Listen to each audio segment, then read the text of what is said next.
Hello Internet, my name is Quinn and this is Blondihacks. I'm going to work on the acute tool sharpening system this week. I'm going to make what I'm calling the top slide. It's like a little miniature dovetail slide, not actually a dovetail, but like a little miniature slide complete with adjustable way and everything that sits on top of the workhead and governs the tool sharpener in some clever way that I'm not entirely sure how it works yet, but we'll find out right now. This next assembly is going to be very much a game of datums, or data, I guess technically, understanding what you can use for references and what you can't. Here's the piece for the top slide supplied by the kit, partially finished. It's actually pretty close to final dimension. It's a little bit oversized, and it has what appear to be finished edges on it. These may or may not be machined. They're not laser cut, so maybe they've been sanded. I'm not sure. They're semi-finished at least. Let's go to the drawings though, because they're interesting. On one side of the slot we have a 12.5 millimeter dimension to the center line. The other side is 13.5 in parentheses, meaning that's a reference dimension. And sure enough, the piece that we have is in fact 1 millimeter wider on that side, even though the overall piece is still oversized. Let's talk about those parentheses real quick though. On modern drawings, that means it's a reference dimension. And that word reference is different than the way that I use it on this channel. I have this bad habit of using the word reference for what in a modern context is properly called a datum. I tend to read a lot of very old machining books and read a lot of very old drawings, and the word reference tends to get used in the same way that we now use the word datum, which is to say a surface or feature that is used to create the correct dimensions for other features on the part. On modern drawings, a reference dimension, shown in parentheses, means that's a dimension that's just sort of there for your information, but it isn't something that's critical that you have to hit, and it's not critical to the functioning of the mechanism. So on this example part, we have to hit that 12.5 dimension on the right, and then on the left, the part should be whatever material is left over on that side. It should be in the ballpark of 13.5, but whatever's over there is fine. That's what this drawing is telling us. You'll also see those parentheses used in modern engineering software like SolidWorks and Fusion to indicate a derived dimension, which is an emergent property of parametric modeling. When you have too many constraints on particular dimensions, one of them has to end up being a derived dimension that you can't control. That's beyond the scope of this video, but suffice it to say we really care about that 12.5, and this 13.5 on the other side is going to kind of work in our favor, as you'll see. The piece as supplied actually already fits into the workhead, so that's interesting, but it's still a little bit oversized as you saw. And in fact, if you look closely, you can see that center hole is a little bit to one side of the slot. It should be centered. So that tells us that we have to remove some material on that side. You can also see how the piece slides in this little groove that we made on that half moon piece. That's what retains it in the workhead. Enough faffing, let's make some chips. I'm going to start with the center hole in the piece. That's going to be the reference for all of the other dimensions and features on this part. That's the really critical part. I'll center that dimple up on my mill with the pointer bit end of the edge finder, whatever you call this thing. I don't know. This gets drilled and reamed to 3 millimeter because there's a T-shaped pin that goes in here, and this hole needs to be accurate. As I say, there's a lot of other features that depend on the accuracy of this hole. And speaking of that pin, we're going to make that next. I'm using this piece of scrap, which astute viewers will notice is the other half of the scrapped turning pin that I made for Rex Kruger. There's just enough material left that's still good on this side of it that I can make these two little T-pins. I'm going to have to Yahtzee that disc piece off of it. The kit did actually come with steel for making these pins, but it was 11 millimeter metric stock, and I happen to have the collet chuck in the lathe, and I don't have metric ER collets, so here we are. Just making sure I have enough stick out on that to get my pin out of it and still have room for the parting blade, and let's get to work. Start by facing off the end, as is tradition. And we're going to turn the stock overall down to 5 millimeters. This is the top part of the T shape. Looks sort of like an isometric mushroom, if you will. Now this needs to be 5 millimeters, so that's very close, 8 microns over. However, the dimension says minus 0.1 plus 0. So plus 0 is plus 0.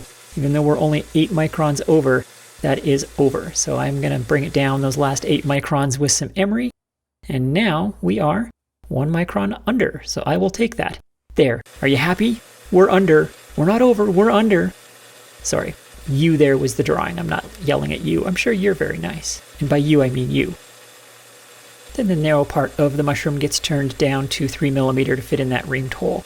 I think the tolerance on this was like minus 0.05 plus 0. So again, pretty tight tolerance to make sure we get an accurate fit in there. Now that's good accuracy-wise, but it does not seat against the shoulder of the T-pin. That's because the tool I used has a pretty generous nose radius on it.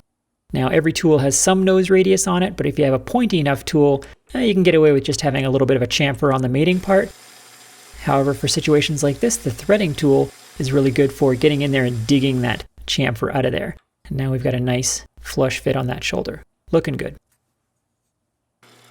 So we're all done here. Let's part this thing off. And as I said, we actually need 2 of these, so I made a second one the exact same way. Don't need to see them both, I'm sure. Oh, by the way, I did also come in and chamfer the top of these. The drawing calls for a small chamfer on the top, so did that, and then resumed the parting. And Yahtzee! As is obligatory after making really small parts like this, make sure to drop it in the chip tray. The purpose of that side quest is that now I can use one of these pins as the reference in that hole. We know it's an accurate fit. We know that top is an accurate 5mm, so I can measure from there to this face to get this dimension. Of course, adding the radius of the top of that pin, we're about 0.34mm over size. So perfect. Now I know how much to remove from this very important datum side of this plate. The other side being the reference side, which is modern engineer speak for, whatever. That's looking good. I'm definitely within tolerance on that dimension. So moving on then, the overall dimension is just 0.5 over. And that's interesting because that's actually the same as the amount of error that you may recall I have in this movable jaw. I missed the hole locations on those by 0.5mm. So the piece actually slides in here right now. And in fact, the center holes line up perfectly with everything as is. So since that edge is actually already finished by some mysterious process, and I still have plenty of adjustment in my movable fence, I think I'm going to leave that other edge as is. That 13.5 is where it's at right now, and, well, it's a reference dimension, so we'll take it. Those 2 little holes got drilled and tapped at the bottom, and they are for retaining this block, which forms the remainder of the mechanism on this slide. This will all make sense in a moment, but we need to drill out those holes so that we can attach that block. This block comes with these very, very large dimples in it, and actually these are combination starter dimples and pre-drilled countersinks for the little M3 bolts that go in there, which is actually kind of nice. Saves us doing those countersinks. With everything deburred now, that will bolt nicely onto the plate, and then the idea here is that we can machine this little tail block to match the dimensions of the plate, get everything squared. Those bolts are a little bit long though, they're sticking through just a tiny amount, so I'm going to file those flat before we continue so that they don't interfere with any of our subsequent setups. That's looking very nice, feels good. Sweep a scale over it, no catches, so we're good. I'm going to machine one end down, and you can see how the plate is thinner, of course, than the block, and I want the parallel to just sit under the plate like so that the block is floating in space. Because, of course, the end of the block is oversized and not square, so I want the square reference to be the plate, but then I can bring the vise in and clamp on the block. And then I tap in just the plate because that's my squareness reference. So now I can machine the end of this block, and it's going to be square and also parallel to the piece that it's bolted to. I go down in very light cuts until the cutter just touches the other plate so that I'm not recutting that plate, but I'm just creating a surface that's flush with it. You gotta be patient with that. Just go down in very small increments. That looks really good. If you do that carefully, you can get the second surface parallel to the first without recutting the first. Then I flip it over, do the other end the same way. When you machine a second surface to match a first one, even if you don't cut into the first surface, which of course you shouldn't, you are still going to get visible tool marks on that other surface. So a little bit of draw filing will blend them all together if that bothers you. As long as there isn't a step that you can actually feel, then you haven't hurt the original part. It's just tool marks that may be visible to the eye. But a little bit of draw filing blends that all together nicely. I'm going to set it up thusly to machine the bottom edge now. And even though I'm clamping both of those pieces together and they're ostensibly the same length, I'm going to put a little piece of paper in here. Anytime you clamp 2 different pieces in the vise jaw, physics will tell you they're never exactly the same length, even if you think they've been machined the same as I've done here. So that just ensures that if there's any, micron difference in the dimension of those pieces, the paper will take up that difference and both pieces will get clamped the same amount.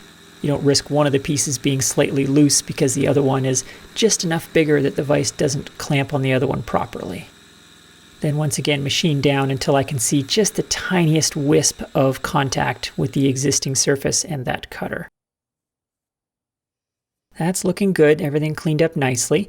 And now ostensibly the next step would be to machine the other end of this piece down to get it to final length and to square it up. And I was all set up to do that, and then I took a measurement to see how much I needed to remove, and the overall length of this part is actually already within tolerance for what it's supposed to be. So I don't really want to take another cut on that. I might get away with a really light one, but it's unclear if I need to because, as I said, those edges are sort of semi-finished. So I dug out my good square and checked it, and sure enough, that thing is as square as I can get it, so there's no light coming through there at all. I don't see any reason to take another cut on that. Instead, I'll skip forward to some threaded holes that we need. I'm setting it up on end and using the rail of the vise to get it square, which means I need a piece on the other side the same thickness to balance the vise jaw since I can't put the piece in the middle. Now I'm edge finding to locate these holes. I have to be careful about which surfaces I use as my datum for these threaded holes because, of course, we need them referenced to the block, not the entire assembly. It would be very easy to accidentally edge find or center up on the entire assembly, not realizing you're accounting then for the thickness of the plate that the little block is attached to. And there's no margin for error here. As you can see, this is a 3mm threaded hole in a 4mm block. So accuracy important. If you were wondering why on those previous steps I didn't just hang the block out in space to mill it, why did I set it up in the vise? Well, you're about to see why. I didn't trust those little M3 bolts to hold that little block in place against all the machining forces. I wanted the piece that I was machining being clamped in the vise. And this is why. You see how the block's actually moving under the pressure of the drill? So with the drilled hole, not a big deal, but with the milling, that of course would have messed up the squareness and flushness of the sides of the block. Swarfy the metric QC duck noticed that movement, however, and has declared it acceptable. That's not enough of an angle to cause any appreciable misalignment of the threaded hole, so I'm sure everyone is eager to comment on how the part is scrap now, but it's okay, it really is. With that first hole threaded through, that's for a little lead screw mechanism that goes through this block. Then I set it up sideways, and there's a threaded cross hole that goes in from this side. When doing a cross hole, I like to touch up the drill on the part and zero my quill DRO right there, and then I can keep an eye on my depth as I go down, because I know the depth at which the hole should break through into the mating hole, and I can kind of expect it then. With these really tiny holes, you can't always feel it. You usually can, but sometimes you can't feel when it breaks through, and the quill DRO will tell you when to expect it, which really helps. The final step then is to remove the block and machine the final dimension of it to bring it down to 8mm. So we got about 0.8 to take off of the far side of it. This was the side that we couldn't machine in situ with the plate because it wasn't accessible.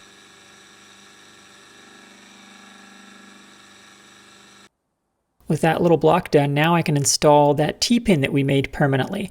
It goes in the center hole, as you saw, and you see how there's a big chamfer on the back, and that's because we're going to rivet this in place. That chamfer was done with a deburring tool, and I'll use a ball peen hammer to rivet that guy in place. That chamfer is crucial because you need to have material spreading out on the back of the part that's below the surface of the part.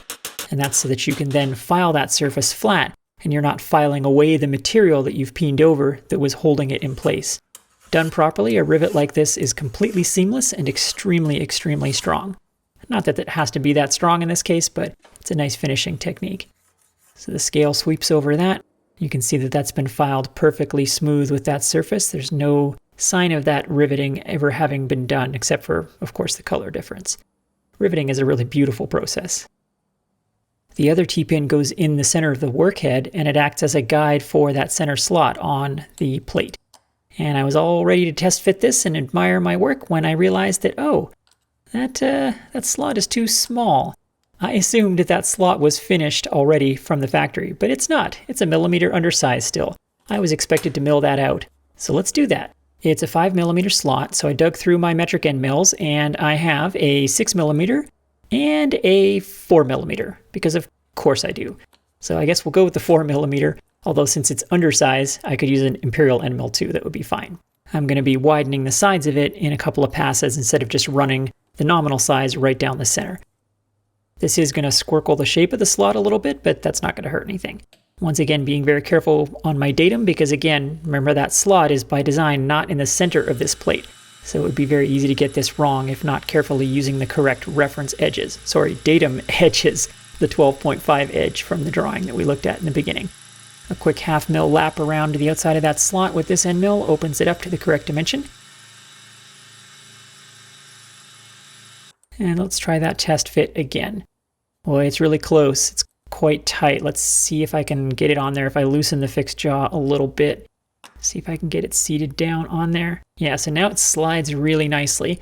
However, if I tighten the bolts on the fixed jaw, the countersinks on those bolts align the fixed jaw in a particular way that I can't change, and it's now a little bit tight in there.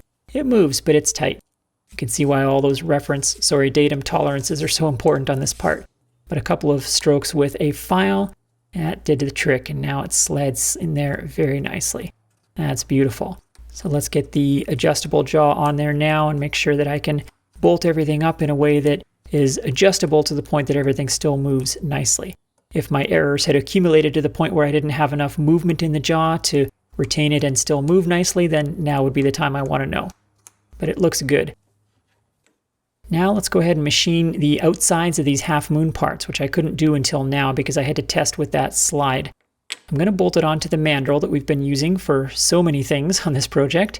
Those half moon pieces are now clamped extremely firmly in place right where they were when the slide was moving nicely. Thus, if we turn them down to the diameter matching the rest of the workhead, including the plate underneath them, then everything should look good on the final workhead when all the pieces are stacked up. I do have a little bit of run out in the finished piece underneath it, so I'll just go ahead and dial in that piece and ignore the run out on the mandrel, because what I care about is that the half moons are turned concentrically with this plate. And you might say, well, why don't you make a threaded hole the other way, and then you can use the countersunk bolt to bolt the plate to the whatever. Yeah, sure. There's lots of ways to do it. I already have this mandrel. I can dial in the plate, and this is going to work great. This could be a tricky cut, however, because it's a very interrupted cut, and we're cutting through a hard laser surface. So, did you see what just happened there? That was not a video compression glitch. You did, in fact, see that piece very briefly stop. If we look at it again in slow motion, in fact, it stops twice. And what's happening there is the piece is catching on the cutter and then slipping on the mandrel, but then because we're turning in the direction of the threads, it's retightening itself and continuing. So it's sort of a self-correcting mandrel, if you will. That's the advantage of using a threaded mandrel like this, is that it will always tighten if it needs to under the cutting forces. I should have used a better nut as the real moral of that story, but you can see that we got away with that because of the sensible design of a right-hand threaded mandrel. And that little brass temporary nut that I had made for this project gave its life to ensure that that cut would succeed. As the mandrel retightened itself, it distorted the nut more and more to make it tighter and tighter as it needed to. That's a patented Quindunkey self-tightening mandrel. Yeah, sure, let's go with that. Knowing that everything fits, I can now Loctite in the other T-pin into that base. Then one final test drive to make sure everything is still working. That is really, really nice. Very pleased with how that's coming out, actually. Now we need to make a tiny little lead screw that goes under that plate. And the kit supplies this 3mm threaded rod for the purpose, which, that's great. However, it has a bend in it. That is not great. I'm a little bit disappointed about that, to be honest. It's not a lot of bend maybe on camera, it doesn't look like it, but you can definitely feel it. Is it enough bend to cause a problem? Probably not, but I'm going to fix it anyway. I marked the high spot, and I'm using the blunt cross-peen end of my planishing hammer to give that a little love push. This piece is too delicate to use in the arbor press, but a little bit of pushing by hand should straighten it out. And indeed it did. That's much better. That I can live with. Next, I rough cut that to length. We actually need 2 of these tiny lead screws, so the kit comes with enough material for both. We make 1 for now. Then I thread it into these little brass knobs that are actually included in the kit. This entire assembly is given in the drawing with an outer dimension of 23mm, so I did a little bit of filing to bring that down. And then we can Loctite the threaded rod into the brass knob to seal it up for good. Those little brass knobs are very nice. They are, as I said, included in the kit. It would have been fun to make them, but There's no shortage of parts to make in this kit, so I'm frankly glad that they include stuff like this. If you really want the full experience, you can just buy the drawings for this kit and make every single piece from scratch. The drawings are more than sufficient to enable you to do that. However, that would be a lot of work, fair warning. Props to you if you do it, but I'm kind of glad to have some of these parts already finished for me. So that threads into there, into that block, and it forms like a little lead screw, as I said. Then the kit includes this piece of nylon that acts as protection for the threads on that lead screw for the locking nut that goes on the side. The color of this nylon, if you're wondering, is chosen so that if you're carrying this fixture when you're trapped in an avalanche, rescue crews can locate you. It's a nice feature. The drawing says to cut this to 4 to 7 millimeters, so I cut it on the high side thinking, well, give myself margin of error, and immediately regretted that because it's clearly too long. I can't get the set screw in there, and now I can't possibly get that out of there.